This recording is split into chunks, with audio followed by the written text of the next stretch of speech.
el número de tendones que yo necesito para tener precompresión mínima. Eso es una condición de diseño. Ahí está para el cable adherido. Y si yo sigo con esa condición de diseño y veo la tabla para las 4 luces y para el voladizo, yo tengo el área tributaria, el espesor del área, perdón, el ancho tributario, el espesor, entonces este por este da este, y este por el esfuerzo mínimo da esto, dividido por el número de tendones me da esto. Entonces estos son los tendones que yo necesito y los modifico y los cambio a estos, ¿sí? Ahorita les muestro por qué cambio aquí de 17 a 20 y de aquí a 23, pongo todos estos 23 aquí y estos 20 aquí, ¿sí? Ahorita vemos cómo se hace esto, pero al menos esto es lo que necesito. Estos 41 realmente no van a ser válidos y vamos a ver esto. Acuérdense que yo estoy calculando tendones para precompresión mínima, ¿sí? Pero yo todavía no he calculado la carga balanceada, y la carga balanceada la puedo calcular cuando yo sé qué tendones tengo, antes no, ¿sí? Entonces para hacer eso voy a hacer una formulación simple, o sea una parábola simple que produce fuerza, ¿se acuerdan? Este cable produce una carga balanceada uniforme y la carga balanceada se calcula con esta formulita que hay aquí, ¿sí? Estos son factores geométricos de la parábola. Esta es la fuerza de tensión del tendón, estas son las fuerzas del tendón hacia abajo y esta es la carga balanceada hacia arriba. O sea, esta es la formulita para la carga balanceada, una fórmula de parábola simplemente. Y si yo aplico esa formulita a la primera luz, entonces yo lo que tengo es que para la primera luz yo tengo un A, un B, un L y un C. Estos son los factores que vimos antes y los calculo del perfil que quiero. Cuando yo diseño posttensados, yo vuelvo el cable más eficiente cuando está más cerquita a los extremos. Si estoy en el punto medio, que baje hasta el punto de recubrimiento, y si estoy en el punto alto, que suba hasta el punto de recubrimiento. Cuando yo veo que yo necesito cables que empiezan a subirse porque no necesito tantos, estoy desperdiciando el cable o la sección, entonces yo disminuyo el número de cables. La sección más eficiente es la que utiliza el perfil más eficiente, ¿sí? Ese es un concepto preliminar, el básico de diseño. Entonces para esa luz yo tengo estos valores y yo tengo la carga balanceada por cada tendón, ¿sí? Eso me da un valor tal aquí, ¿sí? Y me dice que para cada tendón yo necesito 1.6 kilos por metro lineal de fuerza por tendón. Pero yo sé que en la luz 1 yo puse 20 tendones. Entonces, esos 20 tendones multiplicados por la carga balanceada por tendón me da esta carga total en la luz, ¿sí? Esta es la carga total hacia arriba, uniforme, balanceada. ¿Y cuál es el porcentaje de balanceo de carga? Acuérdense que yo sé cuánto pesa eso y cuánta carga superimpuesta muerta le puse, ¿no? Esto vino de la parte inicial de cargas vivas y muertas. Entonces, este valor dividido por el peso total me da esto. Eso quiere decir que 20 torones con una parábola simple están balanceando el 56% de la carga muerta. ¿Sí?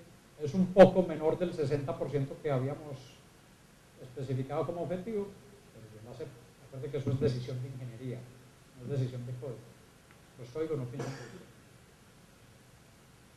Entonces, para las reacciones, ustedes ya tienen la misma carga de esta balanceada y simplemente multiplican por estos factores y le dan la reacción en el apoyo izquierdo y la reacción en el apoyo derecho. Recuerden que la carga balanceada tiene reacciones en las puntas y carga uniformemente distribuida. Entonces para la luz 1, y eso se hace para todas las luces, ¿sí? Entonces, yo lo que estoy asumiendo en este caso es que yo tengo un perfil de tendones para mi cálculo manual que son parábolas simples. ¿Sí? Yo puse 20 cables aquí, 20 cables en la segunda luz y 23 cables en las luces siguientes. Entonces, ¿cómo se construye eso? ¿Sí? Si aquí hay 23 cables, realmente yo tengo 20 cables desde aquí hasta aquí. Y yo adicioné 3 cables desde este punto hasta el extremo derecho. ¿Sí? Esa es la forma de construirlo. Y si yo miro el diagrama de fuerzas, yo tengo hasta aquí, hasta este punto, 20 cables, y de aquí para adelante tengo 23 cables. ¿Sí? Realmente aquí aparece, esto es simplificado, porque realmente este diagrama de fuerzas tendría que tener una pendiente aquí, ¿no? Porque de este punto hacia acá, la fuerza comienza a disminuir, pero eso no importa, eso es minúsculo. Entonces, yo voy a asumir este perfil de tendones para hacer mi cálculo manual. Y ya sé cómo calcular las cargas balanceadas de la primera luz. Una fórmula geométrica nomás.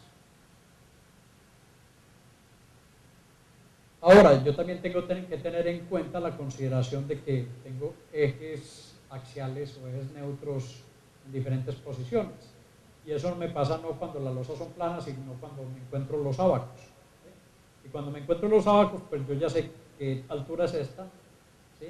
4,75, que esto es 9,5, y la altura de acá es 5,80, perdón, esta altura de acá es 5,80, entonces, ¿cuál es el momento? Pues es la fuerza que yo llevo. El ábaco está cuando ya estoy en los 23 cables. Cada cable tiene 26,7 kips de fuerza, asuman que eso es 120 kilonewtons, por el número de cables, por la diferencia de alturas. Fuerza por brazo, ya tengo un momento, y ese momento, en este caso, es en esta dirección, entonces lo considero negativo. ¿Sí? Este es el equivalente en kilómetros metros. Entonces, cuando yo ya hago luz por luz, cada una de esas cosas, ya tengo el diagrama de fuerzas debido a postensionado, ¿no? Cargas balanceadas. Ya sé que para la primera luz tengo esta carga y tengo esta reacción aquí, con esta reacción a la izquierda. Para la segunda luz tengo la carga balanceada aquí, con esta luz aquí, perdón, con esta fuerza aquí, y con esta fuerza acá, más lo que produce este ábaco aquí, etc. Este es un voladizo, entonces como es un voladizo solamente produce una reacción en la extremo izquierda. ¿Ya? Entonces, estas son las cargas verticales debidas a cargas de balanceo, debidas al perfil de cables que yo tengo ahí. Y estos son los momentos debido a las diferencias entre fuerza, entre ejes neutros. Del ábaco, ¿sí? Hay momentos en esta dirección, en esta y en esta, en esta y en esta. Y se calculan como acabamos de ver en el ejemplo inicial. Cada uno de esos momentos está calculado uno a uno en el ¿cómo se llama eso? En el ejemplo del CDX. Entonces, finalmente, yo tengo esta consideración. Tengo 20 cables más 3 cables adheridos, adicionados aquí, y los perfiles los estoy aprovechando al máximo. ¿Sí? Acordémonos que al centroide del cable yo tengo una pulgada, 25 milímetros. Y lo mismo arriba. Y estas son las luces. ¿Ya? Cuando yo tengo luces extremas, como en este caso, y aquí aparece, ¿sí? El momento máximo no está en la mitad, está a punto 4 algo. ¿Sí? Entonces esta luz aquí es punto 4, esto es punto 6 de la luz, punto 4 aquí y punto 6. Si quieren ser muy exactos. Esta es la forma como realmente yo los coloco. ¿Sí? Yo los calculo con parábolas simples porque es más sencillo hacerlo manualmente así. Pero realmente yo lo coloco cuando es una banda de estas, los tendones en banda los coloco con estas formas rectas aquí. Esta mañana me preguntaban que esto realmente sí pasa. Estas bandas son de 2 pies cada una, o sea, son de 60 centímetros al lado y lado, 1,20. Cuando ya empiezan a bajar aquí hay una curvatura pequeña negativa, pero es casi que minúscula. ¿Sí? Entonces uno lo considera así, recto y horizontal, y estas parábolas son simples. Entonces, yo soy conservador en mi cálculo manual, porque acuerden que mi parábola simple empezaba desde aquí y terminaba aquí. Entonces yo estoy balanceando las cargas. ¿Sí? Cuando yo calculo, ya ustedes vieron el diagrama de cargas balanceadas, cuando yo calculo mi pórtico simple, al igual que calculé con carga viva y muerta, para cargas balanceadas yo tengo estos momentos porque son al revés. Acuérdense que esas cargas balanceadas van para arriba. ¿Sí? Entonces yo tengo momentos positivos en los apoyos y negativos en las luces, porque voy para arriba. Estos son los diagramas de momentos debido a carga balanceada. ¿Sí? Y estas son las reacciones en los pilares, arriba y abajo, con las reacciones verticales y momentos, debido a la carga balanceada. Acordemos que el post-tensado, por estar restringido, produce momentos y reacciones hiperestáticas. Estas son las reacciones hiperestáticas. Y una cosa muy particular, todas estas cargas tienen que estar en equilibrio. Las reacciones hiperestáticas no responden a acciones de cargas externas, responden a reacciones de los apoyos que hay en la estructura y tienen que estar en equilibrio. ¿Sí? O sea, un chequeo que ustedes tienen que hacer es un chequeo de equilibrio. Cuando ya corto las luces 1, 2, 3 y 4 para esos momentos y cargas hiperestáticas, estos son los momentos hiperestáticos que me resultan en cada luz. ¿Sí? Acordémonos que yo requiero de esos momentos hiperestáticos para calcular condiciones de seguridad. Y entonces, ya después de hacer eso, yo ya tengo todo. Yo ya tengo cargas balanceadas, vivas, muertas, momentos hiperestáticos, reacciones hiperestáticas. Ya tengo todo para empezar a chequear código. ¿Sí? Y yo chequeo código inicialmente para cargas de servicio. ¿Sí? Y el esfuerzo del código, acordémonos que esto es un sistema que no está gritado. Si no está gritado, está en el rango elástico. Entonces, las fórmulas que yo utilizo son fórmulas lineales elásticas, donde el esfuerzo es el momento dividido el módulo volumétrico. Entonces llaman así esto, el I sobre Y. Entonces MY sobre I, ¿se acuerdan de la primera fórmula esa que vimos ahora? MY sobre I, entonces M sobre S más P sobre A, entonces esfuerzo. ¿Sí? Y S es I sobre Y. ¿Ya? Y esos momentos son debidos a cargas vivas, muertas y de post-tensado. Entonces esto es un ejemplo, obviamente hay mucho número ahí, pero lo que quiero ver es que en un determinado punto de esas secciones yo puedo calcular los límites de esfuerzo de acuerdo al código que estoy utilizando tanto a compresión como a tensión. Yo tengo los momentos muertos, vivos y de post-tensado, muertos, vivos y de post-tensado, yo los sumo. Yo tengo el S, el módulo volumétrico, arriba y abajo, y tengo el P sobre A porque yo sé cuántos cables coloqué. ¿Sí? Y cuando yo coloco eso, yo puedo calcular el esfuerzo en la fibra inferior y en la fibra superior, y me da, en este caso me da menos 4,43 megapascales en este punto. Este es inferior, está en el apoyo. ¿Sí? Cuando es negativo es de compresión y cuando es positivo es de tracción, y eso lo comparo con los esfuerzos permisibles que yo ya calculé desde el principio. ¿Sí? No quiero que vean eso, pero es simplemente lo que se hace. En este caso estamos chequeando, por ejemplo, la luz 4 en puntos A, B y C. A está en la cara del apoyo, B está en la cara del ábaco y C está en la mitad de la luz. ¿Sí? No sé si se ve muy bien. En la mitad de la luz, ¿qué espero yo? Que esto se deflecte, entonces el esfuerzo inferior sea ¿qué? Positivo. Entonces vamos a ver, en el punto C, en la mitad de la luz, el esfuerzo inferior, que es el B, es positivo. Y este valor lo comparo con el esfuerzo máximo que yo puedo tener ahí, entonces me dice que estoy ok. Lo mismo que en la cara del ábaco, ¿sí? Todavía estoy en zona como de momento negativo. ¿Sí? Entonces yo espero que en la sección B el esfuerzo superior sea positivo. ¿Sí? En la sección B, en el esfuerzo superior sea positivo. Es casi que negativo ya. ¿Sí? Entonces está bien. ¿Sí? Entonces yo chequeo tanto para estos 3 puntos, mínimo 3 puntos. ¿Sí? En la cara del apoyo, en el ábaco y en la mitad de la luz. Yo debería chequear también aquí, si es necesario. Y para una de estas luces chequeo en la cara del apoyo, en la mitad de la luz y en la cara del otro apoyo. Chequeo esfuerzos arriba y esfuerzos abajo. Si es de tensión, comparo con el límite de tensión. Si es de compresión, comparo con el límite de compresión y veo a ver cómo estoy con respecto a esfuerzos permisibles. Y esto es para una condición de carga, es carga total de servicio. Viva más muerta más post-tensado, con factores de 1. Eso se hace para todas las condiciones de cargas, sostenida e inicial también. Las demás son iguales de chequear. Ahora, para el chequeo de control de agrietamientos, basados en el 318, no hago chequeo de agrietamiento. ¿Por qué? Porque si yo paso los controles de esfuerzos permisibles, mi sesión no se agrieta. Y ya chequeé. Refuerzo mínimo, basado en el ACI 318 del 08. Ese código exige que haya refuerzo mínimo sobre los apoyos, que es para momento negativo. ¿Sí? y exige que se calcule si se requiere refuerzo mínimo para los vanos, cuando hay momento positivo. ¿Sí? Para el momento superior o negativo, sobre los apoyos el refuerzo mínimo es esta receta.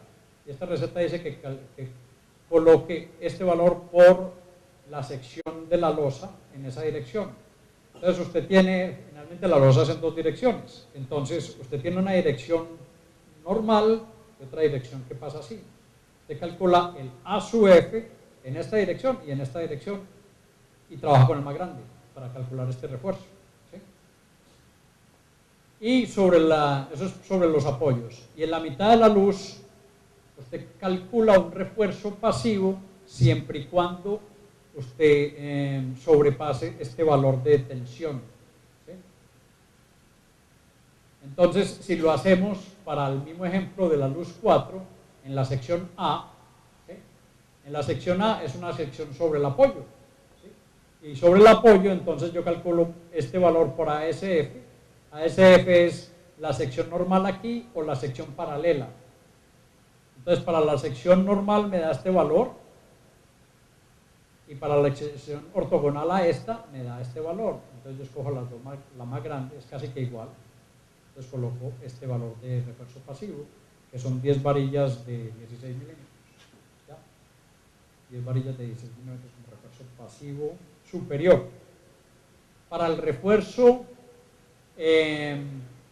pasivo inferior en momentos positivos, o sea, en la sección C, yo tengo que ver si el esfuerzo en la cara inferior de la losa sobrepasa el esfuerzo de tensión. ¿Sí? El esfuerzo de tensión de 2 raíz de F'C. Ese esfuerzo de tensión es 141 psi o 0.97 megapascales. ¿Ya? Entonces, cuando yo calculé los esfuerzos en esa sección, yo me di cuenta de que ese esfuerzo es de 1.05 megapascales, que es mayor que 90.97. Entonces, como sobrepasé este valor, yo tengo que colocar refuerzo pasivo en esta zona. ¿Sí? Ese refuerzo pasivo, ¿cómo se calcula?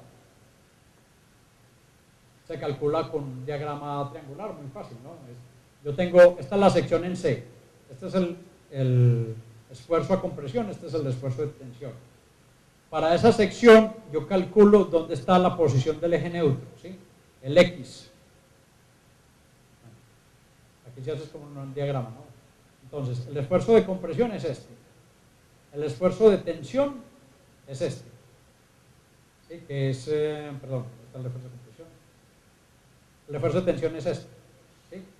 Y el área, esta área de este triángulo, es el área que está a tensión en la sección. ¿Sí? Y esa área es base por altura dividido 2.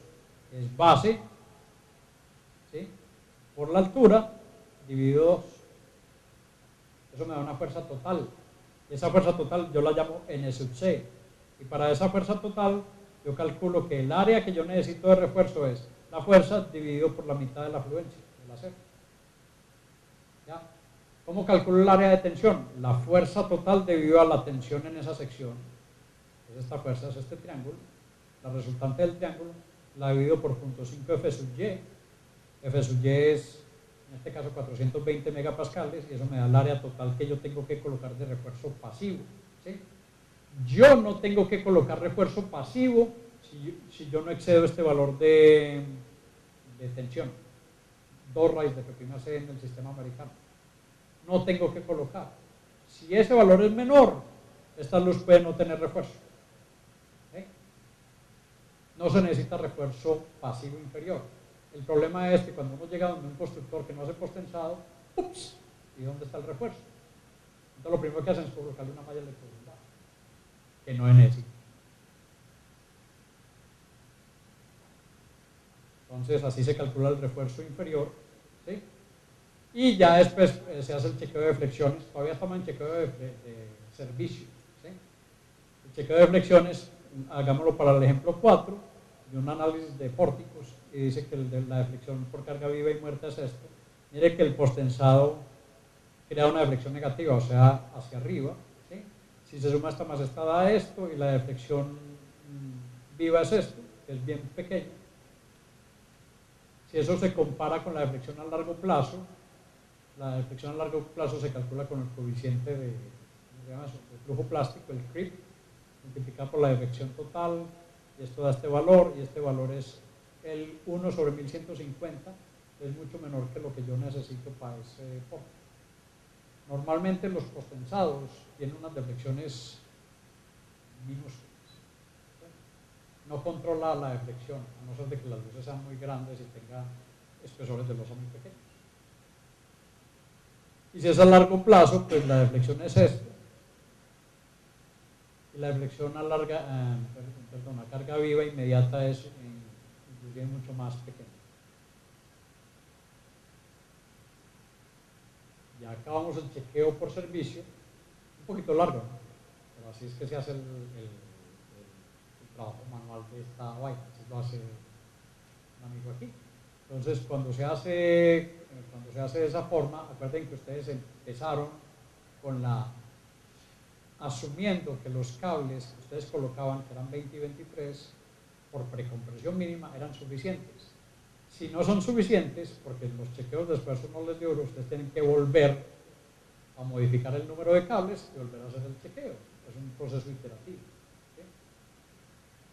Obviamente esto es ejemplo como para que den la primera vez.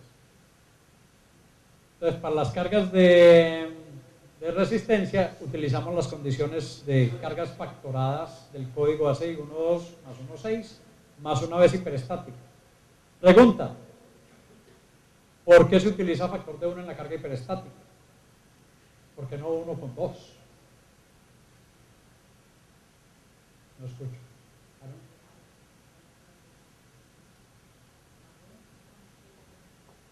Pero ¿es conservador o no es conservador?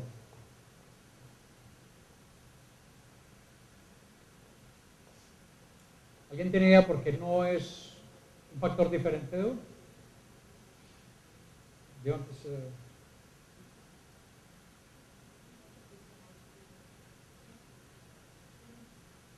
tiene que ser 1, pero la razón es que si es mayor que 1, no es conservadora. El diseño es desfavorable. ¿Sí? ¿Por qué razón?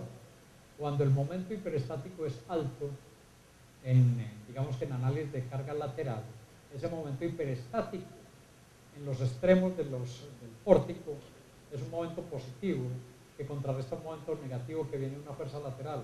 Entonces el momento total va a ser menor. Si usted lo aumenta, va a ser mucho menor. Entonces usted está diseñando para momentos más pequeños. Contrario a que si la carga se reversa. ¿Sí? Cuando una carga lateral se reversa y usted aumenta el momento hiperestático, eso va a aumentar el momento que viene de la carga reversible. Entonces está diseñando para un momento más grande. ¿Verdad? Entonces por eso es que esto no tiene un factor mayor de 1. Y la otra condición de carga vertical es 1,4 más 1, que es simplemente carga muerta. Estos son los momentos hiperestáticos, ya los habíamos calculado. Esto viene de las cargas postensadas, las fuerzas en los elementos verticales, y estas fuerzas de elementos verticales producen estos diagramas de momentos en las luces. ¿Sí? Los momentos hiperestáticos son lineales, siempre lineales. ¿Por qué? Porque vienen de estas cargas. Estas cargas producen variaciones lineales. Las acciones hiperestáticas se deben de autoequilibrar. Acordémonos que las acciones hiperestáticas provienen de las reacciones debidas al postensado, no de fuerzas externas como vivas y muertas. Entonces tienen que ser nulas. Eso tiene que comprobarse en el detalle. Entonces, para el chequeo de resistencia, calculamos estos dos momentos debido a estas combinaciones de cargas. Lo hacemos para la luz 4. ¿Sí? Este momento yo creo que es en el punto estos son negativos. Están en los 3 puntos. El borde de la cara, en el ábaco y en la mitad de la luz. ¿Sí? Ese es el momento 1. Este momento 1 domina porque este va a ser más pequeño. ¿Sí? ¿Y cómo se hace el chequeo de resistencia? Pues con una sección normal. ¿Sí? El chequeo de resistencia se hace con el acero de refuerzo normal, el acero de postensado que puede estar a otra distancia. ¿Sí? DP, este es DE, este es el bloque de compresión, esto crea una carga de compresión y esto crea una carga de tensión. ¿Sí? Ahora, el acero de refuerzo pasivo tiene una resistencia de, por decirlo plano, 400 megapascales.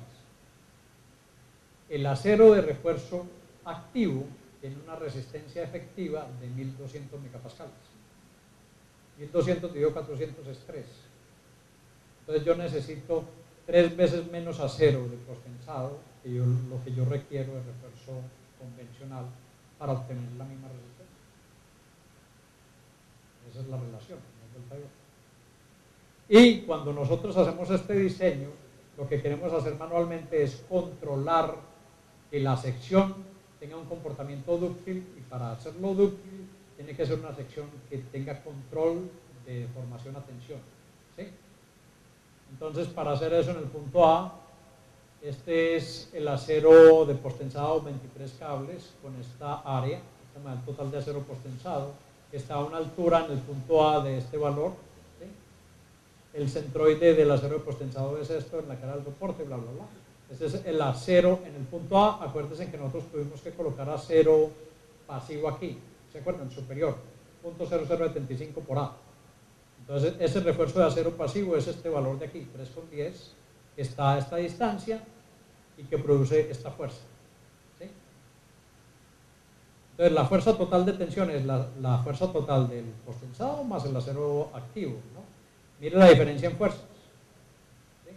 El postensado resiste, ¿cuánto es esto? 3 veces y pico la fuerza del acero pasivo.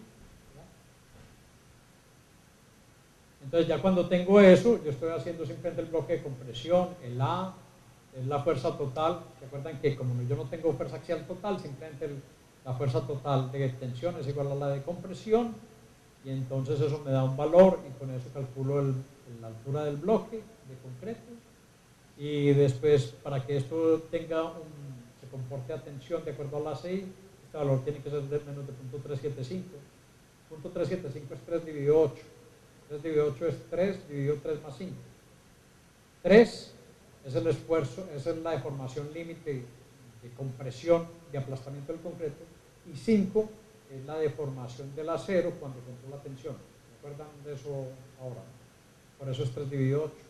Si esto es dividido 8, yo tengo una sección controlada a tensión con un factor de reducción de momentos de 0.9 y calculo el momento, que eso lo sabe hacer todo el mundo. Entonces ese momento me da un momento total de 1070, que comparado con lo que yo tengo, estoy bien. O sea que esa sección con esos 23 cables y ese refuerzo superior soporta el momento resistente que tiene debido a cargas. Y entonces yo hago lo mismo para todas las luces y calculo los refuerzos para todas esas luces.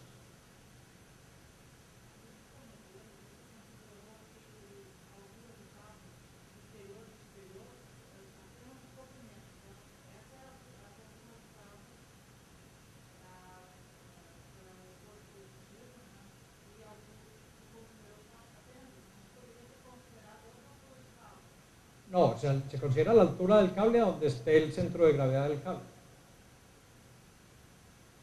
Eso es lo que le entiendo.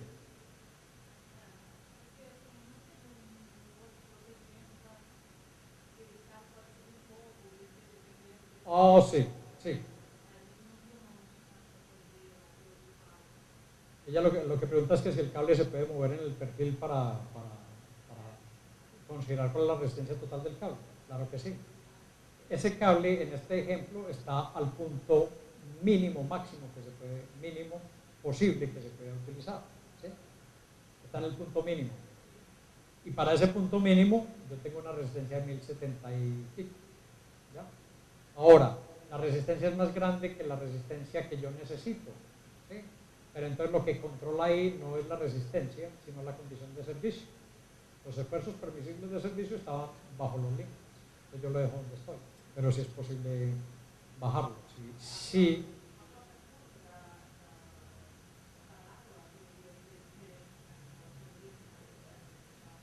Sí, es posible hacerlo, ¿sí? Obviamente en un cálculo manual uno considera una parábola simple. Entonces, para chequeo de la condición inicial, que es lo que, bueno, el punching shear, el cosa de funcionamiento no lo hacemos, falta tiempo, ¿no? No nos da el tiempo para hacerlo. Para la condición inicial, chequeamos la carga muerta, que es en este caso la carga superimpuesta, perdón, la carga de peso propio, más 0 carga viva, porque no está en la estructura en funcionamiento, más 1,15 el postensado. Este 1,15 es un factor que surge de considerar las pérdidas por acartamiento elástico del cable cuando se suelta y cuando se comprime, ¿sí? Entonces, para ese valor, nosotros tenemos una resistencia del hormigón que es diferente a la resistencia a 28 días.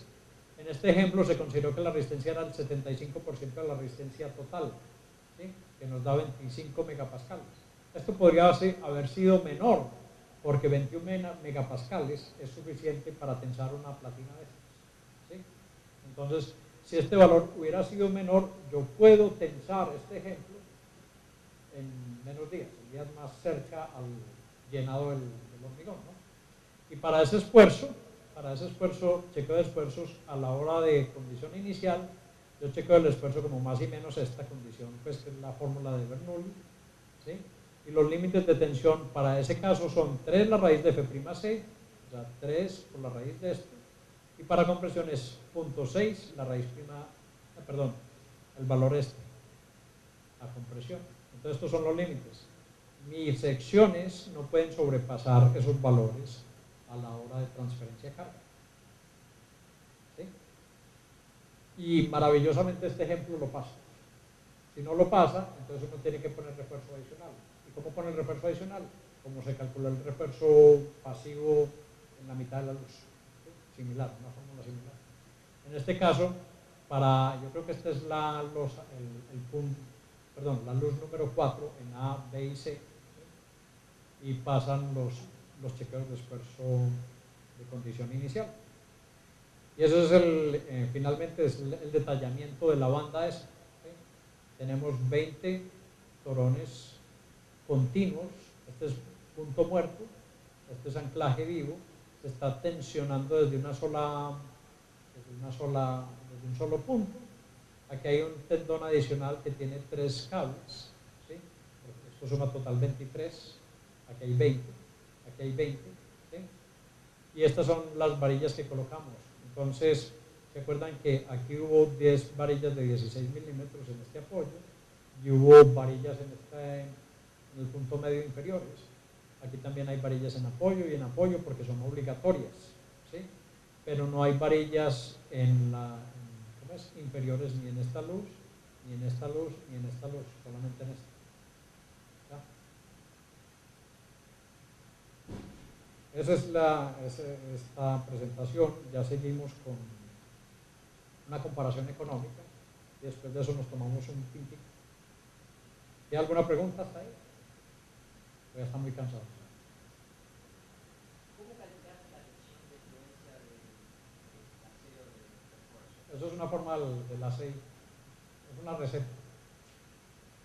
Esa receta está calculada de tal forma que la suma de las pérdidas por acortamiento y a largo plazo sean el 15% de la total, de la tensión del punto de tensionamiento.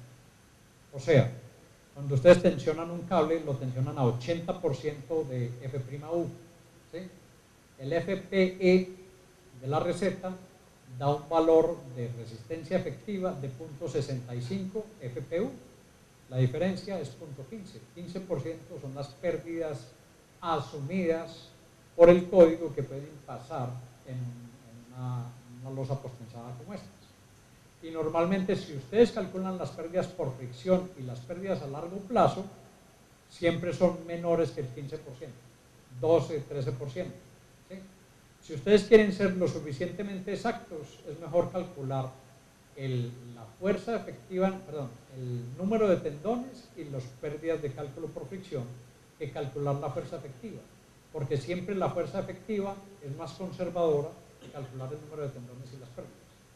Cuando eso se hace y el sistema es bastante grande, hay ahorro de cables, porque usted aprovecha más el cable. Un esfuerzo efectivo de 1200 megapascales por 100 milímetros cuadrados que tiene el cable me da 12 toneladas. 12 toneladas de fuerza efectiva. Acuérdense que yo tensiono a 15 toneladas y cuando lo suelto, y pasa el tiempo, esa tensión de 15 toneladas baja a 12, pero se quedan 12, ya no hay más de dónde sacar pérdidas. ¿Sí?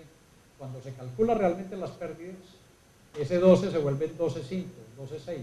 Entonces, cuando suman cables, pues cada 20 cables o cada 24 cables usted se ahorra de pronto uno. Pero si tiene una losa de podio, una estructura bastante grande, eso implica pues un ahorro. Entonces vamos a ver el ejemplo, vamos a ver el ejemplo de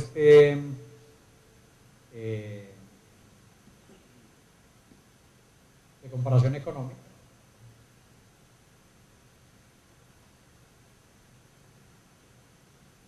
Desafortunadamente no me dio tiempo de comparar precios reales locales, pero sí les vamos a mostrar algo que es medio similar. Digamos que es un promedio después de escribir pues, de hablar con muchas personas que hacen instalaciones en Latinoamérica. Entonces vamos a comparar económicamente losas de hormigón armado con postizado. Vamos a utilizar el método del pórtico equivalente.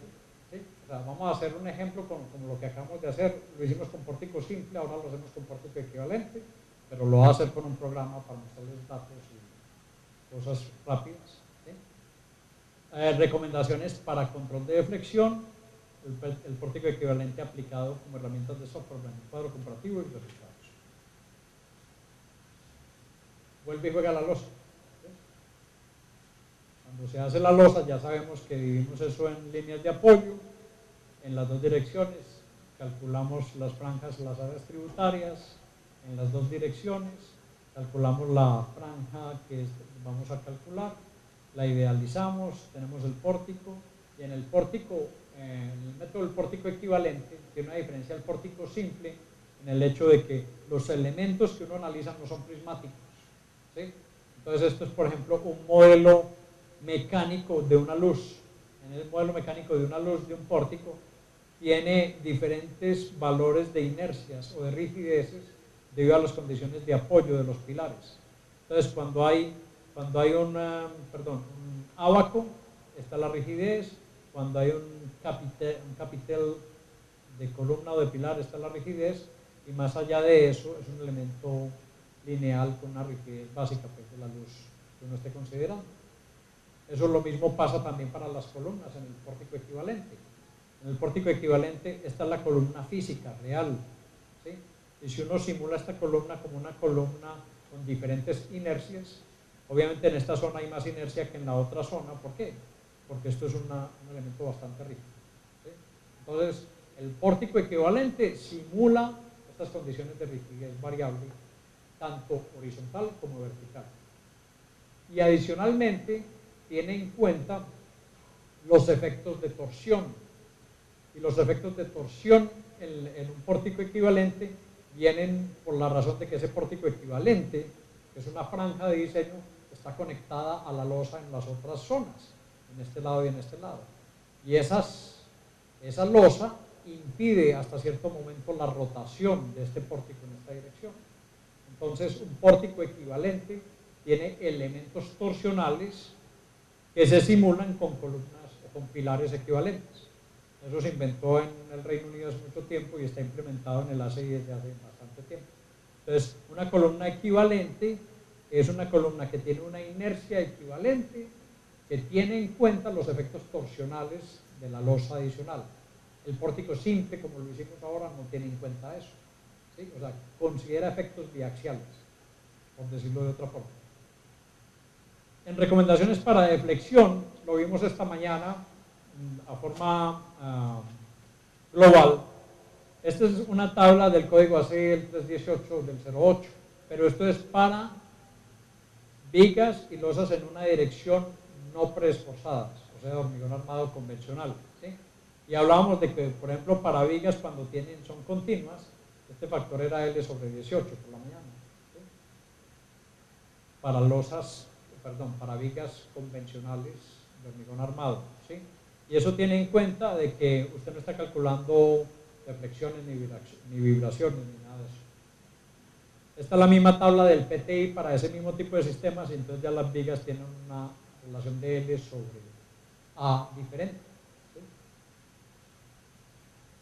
La comparación económica que vamos a hacer es con dos sistemas diferentes. Uno, un sistema de losa nervada. ¿Sí? Esto cuando se hizo la comparación inicialmente se hizo pensando casi que en los países donde se utiliza esto bastante.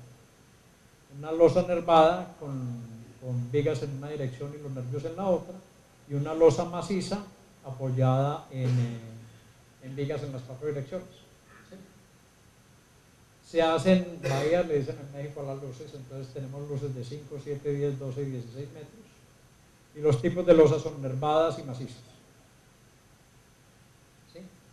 Para la losa nervada, o sea que tiene estas viguetas, se consideró que para el hormigón convencional estaban separadas alrededor de 0.70 y que el ancho del alma es de 10 centímetros y esto se mantuvo constante a 5 centímetros. ¿Sí? Este tipo de construcción es muy típica de ciertos países porque tienen casetones ya elaborados para esas dimensiones. ¿Sí? Para la losa postensada se mantuvo este ancho, ¿sí? Pero se quitó uno de las almas. En vez de 0.7 se utiliza 1.40 y este ancho es variable. ¿Por qué? Porque al quitar un alma pues necesito más carga para una viga, entonces necesito más ancho para más carga. ¿Sí?